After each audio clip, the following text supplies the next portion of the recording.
Senin, 18 September tahun 2023. Tempat pembuangan akhir Jatibarang Kota Semarang terbakar hebat.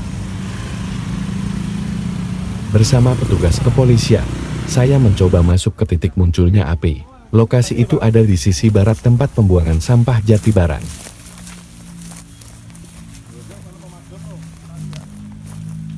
Wes gede banget iki, nganu nih. Keluki.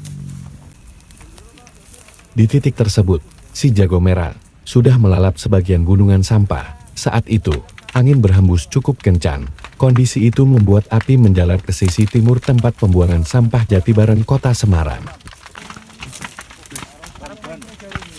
Kami pun bergerak menuju pusat tempat pembuangan akhir Jatibarang. Di sana, api sudah membumi hanguskan gunungan sampah yang ada di tengah pembuangan sampah itu. Asap semakin menembal. Kondisi itu membuat saya tak bisa menghirup udara secara baik. Situasi semakin kacau. Pasalnya, para pemulung nekat mengemasi barang mereka di tengah kondisi yang membahayakan jiwa. Petugas memberikan peringatan keras agar para pemulung meninggalkan lokasi kebakaran. Saya pun mencoba melakukan wawancara ke Kepala UPT di Jatibarang untuk menggali informasi tentang kronologi kejadian tersebut. Jam 14.09. Nah, waktu itu gimana, Mas? Awalnya di TPA yang sudah ditutup sih. Dari situ kemudian memang tadi siang kondisi kan agak mendung ya. Anginnya kenceng, terjadi peletihan menjalar ke bawah. Ya penyebabnya belum diketahui. Mas, mungkin ada berapa titik ini, Mas, yang terbakar?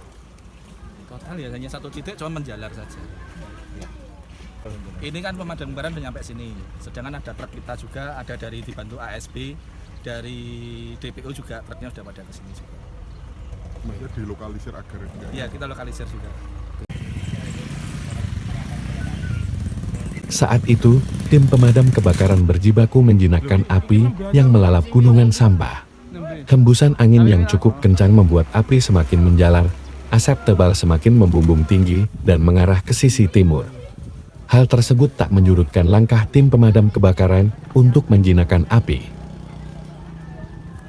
Layaknya kabut pekat, asap hitam pekat memenuhi sekitar tempat pembuangan akhir Jatibarang. Bahkan, jarak pandang di tempat pembuangan akhir Jatibarang tak lebih dari 5 meter.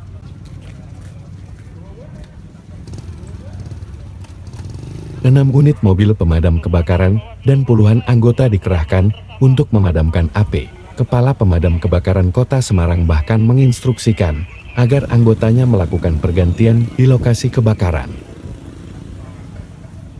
Ya, jadi ini sementara kita luncurkan ada 6 damkar ya, 6 damkar dari induk dan dari wilayah. Kemudian akan kami tambah lagi, ada 2 lagi, jadi nanti insya Allah 8. Kemudian kami juga sudah komunikasi dengan terkait, termasuk dari PDAM, dari DPU, dari DLH, dan juga dari Perkim untuk mensupport untuk tangki air.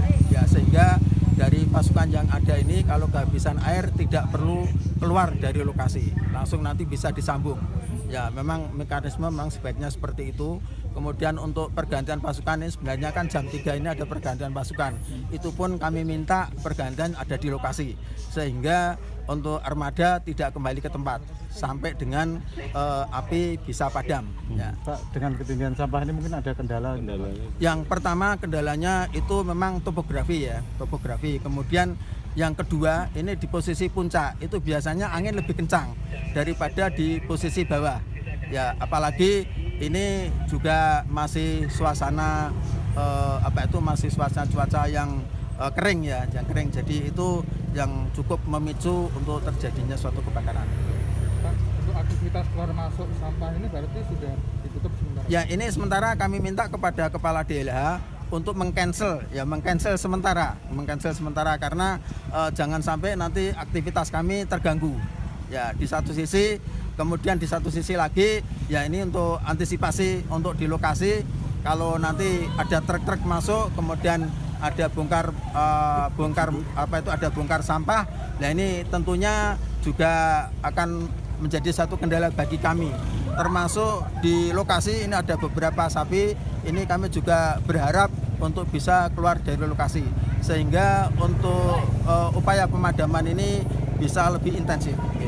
Pak, dugaan awal api dari apa, Pak?